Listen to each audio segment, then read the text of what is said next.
So, think about it. What's the holy grail between somebody taking action or not? It's one word: certainty. When somebody is absolutely certain, the common word is believe, right? But, you can believe at a general level, or you can believe with certain. When you're absolutely certain that if I do this, it's going to get that result, and that result's going to change my life, you'll do it. When you think it absolutely is not going to work, you're never going to do it. The middle no man's land of maybe it'll work, maybe it won't, that's the piece that kills people, right? So if it's a must for you, you got to make it work, right? In our case, right? That's an example. If it's not a must for you and you're not sure, you don't know what to do. So years ago, I'd look around and say, okay, how do people get themselves to follow through that haven't been following through? What's the difference? And I started interviewing hundreds of people, literally, and eventually thousands, because I had thousands of my events. So I'd ask the group to give me their feedback.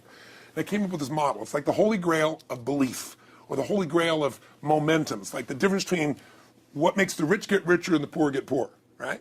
And the difference we all know is mindset, but like, how's that built? So this is what I did. I created stupid four little boxes, and I'll scribble it here for you. You think about the first thing that determines whether you can do something or not, and I put that in this first box at the top here on the left side, and it's potential. Like, what's the potential of a human being? Like, when you guys started, you proved something no one had done in history. You ran the 4-minute mile, right? For God only knows how many centuries, they're trying to run a 4-minute mile. Roger Bannister does it. How did he do it? Do you remember? You did it in this industry, right? You made $1 million in a day. No one had ever done that in history, right? After you did it, a bunch of other guys are doing it because it became possible. Roger Bannister didn't just go physically practice. He made a shift in his head. He practiced in his head because he could never achieve it physically, so he had to change in his head first so that the result became certain enough he believed it, and then his body got him through. After Roger Bannister ran that 4-minute mile, within 2 years, 37 people ran a 4-minute mile. Wow. When no one in history had ever done it. Now here's how it works. The potential for anybody getting your product is extraordinary. They can do what you've done as much, more or less. They can do whatever they want to do. The potential's there. The market's proven that. Whether or not they tap into potential has a lot to do with what action they take, which is the question you came to me with, right? Like, God, they all have potential, but they're not taking action. And we all know that the action they take is going to determine the results they get. That's pretty obvious.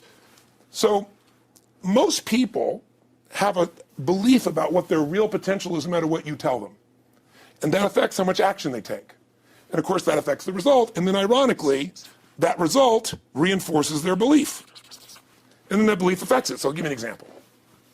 Let's say a person has unlimited potential, we all agree. But they take little action, little results. Why?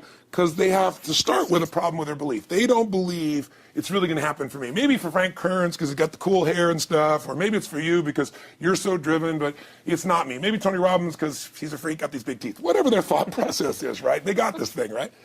But what happens is, if you believe that there's very little potential, how much action are you going to take?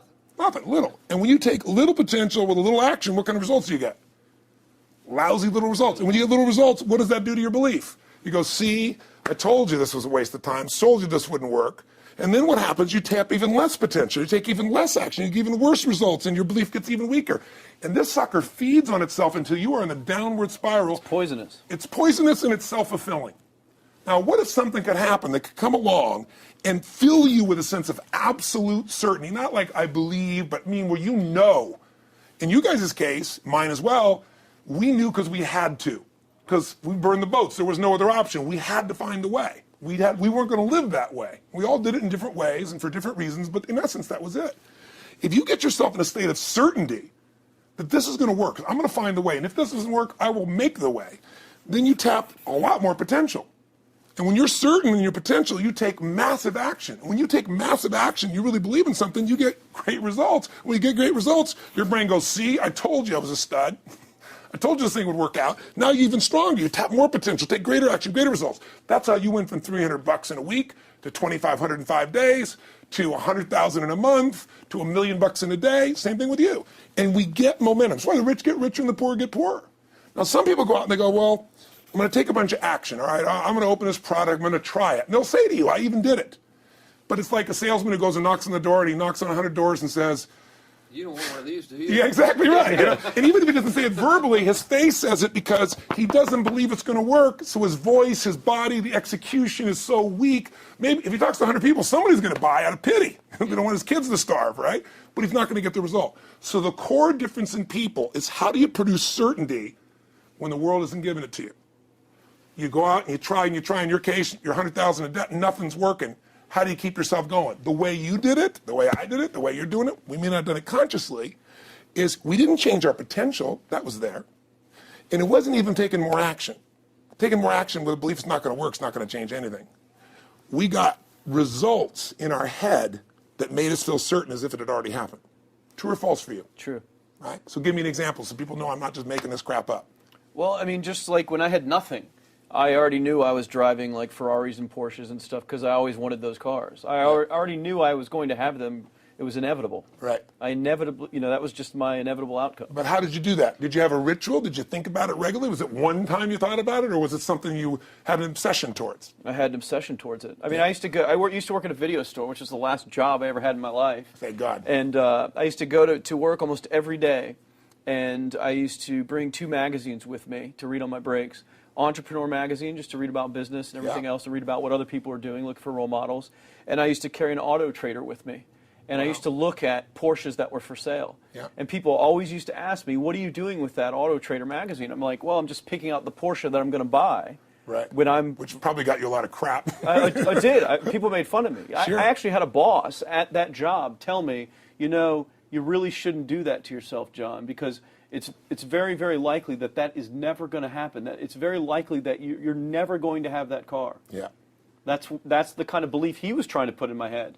And I was like, no, you don't realize that it's inevitable that I will drive here sometime in the near future with that car when I'm not working for you and drop movies off for you to put back on the shelf. And that actually happened. And it was one of the most fulfilling days of my entire life. And the great thing was when I pulled up in this car, I was in my mid-20s, a car that most mid-20s. What kind of car was it? It was a Porsche 911 Turbo. It was a convertible and everything. It was a beautiful car. It was one I always dreamed of having.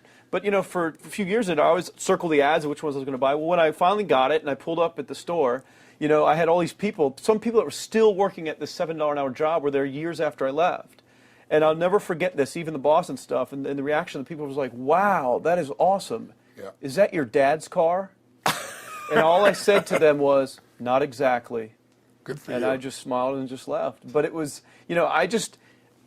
it's the weirdest thing, but I just knew it was going to happen. But you knew it because I conditioned myself you to You did it to over know and over it was- again. yeah. When I was in high school, I was not a popular kid, but I was passionate and intense, and I'll never forget. Some particular girls gave me some crap, and a guy too. And I wrote in their journals or their annual yearbook at the end, I wrote, someday, I said, you treated me like hell. Someday I'll be rich and famous, and you'll be an effing truck driver.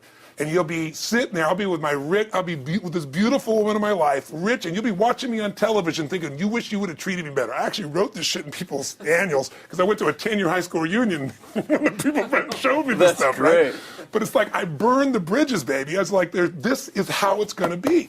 So I'll give you a perfect example of this. They did studies, many have been done at this element, where they want to say, how much does the mind affect performance? So take basketball. And I've worked with a lot of NBA players and turned them around, and one of the problems many of them have is they'll choke on the free throw line. Well, everybody knows in that case, if you normally shoot really well and now you're not, something's interfering, something's getting in front of your state, some uncertainty, right? Obviously. So they take a group and say, we're going to make them better. How do you make somebody better who has got this mental block? So they take a group of guys and they're going to do free throws, and they do one group where they just practice for 6 weeks. Totally intense practice, and I forget the number of free throws, but they got to do this many free throws every day. Take a second group, and they have them not practice at all. Obvious. And they take a third group and they don't let them touch a basketball. All they do is have them practice in their mind, but the key is it's not practice makes perfect, it's perfect practice makes perfect, as corny as that sounds. So these guys see themselves making the shot every single time, conditioning their mind and body that it's perfect every time. They're not interrupted by a reality that would screw with them. So at the end of 6 weeks, they tally it up, and now they give them a test to see who has the highest free throw percentage success. What do you guess it's going to be? Well, the obvious person says, obviously, it's not the guys that didn't practice, but which one is it, the mind, or is it the ones that actually practice? I'm assuming the mind. Yeah, you would assume it because it's true. Right. You intuitively know the truth, that practicing's not enough. It's getting yourself so certain so many times that now when you go to do it, there's no hesitancy, and you execute.